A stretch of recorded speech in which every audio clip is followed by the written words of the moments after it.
Bastos ka! Oh! Ito ka!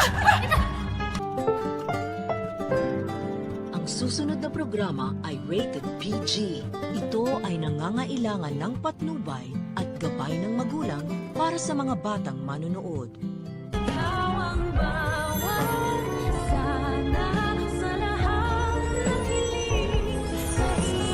Paano na? Nakakasama mo na siya.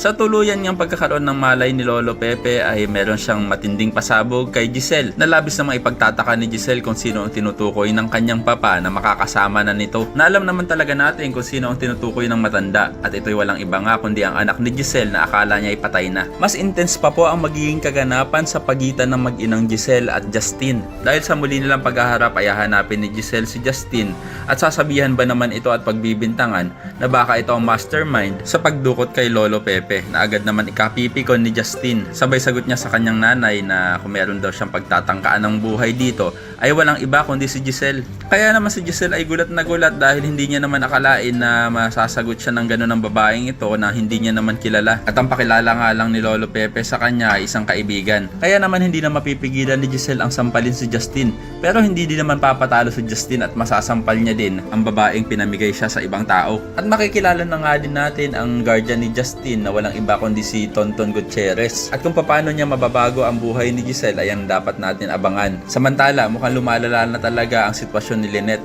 dahil unti-unti na nga siyang nalalagasan ng buhok. Kaya naman mapapayakap na lang siya sa kanyang asawang si Carlos dahil sa sobrang niyang pag-aalala. Pero sandali lang, nakapagtataka naman na nagising na si Lolo Pepe pero wala siyang natatandaan. Naku, naloko na, mukhang nag-amnesia pa nga. Kaya naman kung isa ka rin sa mga umaasang sana hindi nag-amnesia si Lolo Pepe ay pakilike ang video na ito and don't forget to subscribe. Thanks for watching and see you next time. Bye-bye!